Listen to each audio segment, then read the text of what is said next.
Salahuddin, Ayyubi, The Lion of Jerusalem, Art 1. The Boy Who Dreamed of Unity. The cold winds of the mountains swept across the ancient city of Tikrit in the year 1137. Along the banks of the mighty Tigris River, a child was born into a Kurdish family, whose name would one day echo through history. That child was Yusuf ibn Ayyub, later known to the world as Salahuddin Ayyubi, Saladin. His father, Najm ad-Din Ayyub, was a respected commander, known for his wisdom rather than his ambition. His uncle, Shirkuh, was a fearless warrior whose courage inspired everyone around him. Neither of them imagined that the quiet baby, sleeping peacefully in his mother's arms, would one day become one of the greatest Muslim leaders in history.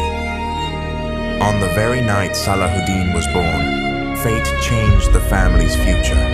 Political tensions forced them to leave Tikrit. They departed under the cover of darkness, carrying only what they could. It seemed like a disaster, but history often begins with unexpected journeys. The family eventually settled in Mosul, and later Damascus, cities famous for knowledge, culture, and faith. Unlike many boys raised in military families, young Salahuddin showed little interest in weapons during his childhood. Instead, he loved learning. He spent countless hours studying the Holy Quran, Hadith, Arabic literature, mathematics, and Islamic law. His teachers noticed something unusual about him. He was calm, humble, and always willing to listen before speaking.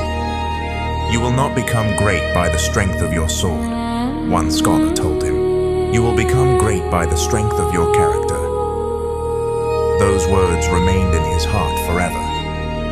As Salahuddin grew older, the Muslim world around him became increasingly divided. Powerful rulers fought one another, while the Crusader kingdom of Jerusalem strengthened its hold over the Holy Land. Cities that should have stood together became rivals. Whenever Salahuddin heard stories about Jerusalem, sadness filled his heart.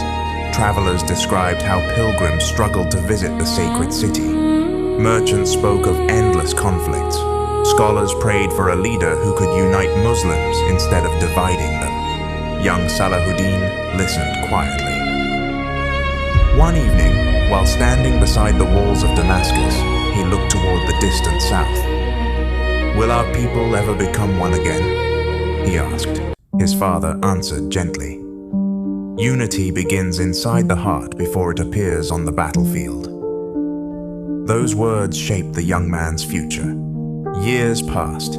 His uncle Shirkuh became one of the greatest generals, serving Nur ad-Din Zangi, the powerful ruler of Syria. Seeing Salahuddin's intelligence and discipline, Shirkuh invited him to accompany military expeditions into Egypt. Although Salahuddin accepted, he did not seek fame or glory.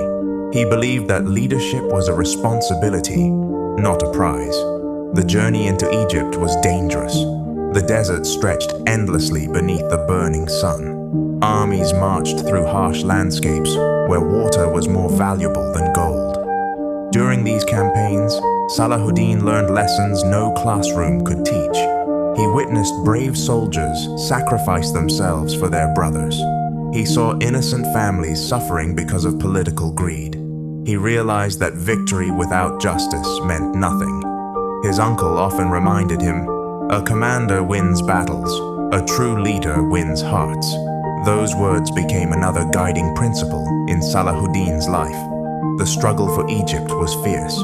Different rulers competed for power, while Crusader forces waited for every opportunity to interfere. Despite his young age, Salahuddin remained calm under pressure. He organized supplies, advised commanders, and earned the respect of experienced officers. They admired not only his intelligence, but also his honesty. He never claimed credit for another man's success. He never insulted defeated enemies. He always placed the welfare of ordinary people before his own comfort. When soldiers argued over wealth captured in battle, Salahuddin often stepped away. "Wealth disappears," he said, "but honor remains." His reputation spread quickly. Even those who disagreed with him admitted that he possessed remarkable integrity. Then came a turning point. In 1169, Shirkuh unexpectedly died after becoming the ruler of Egypt.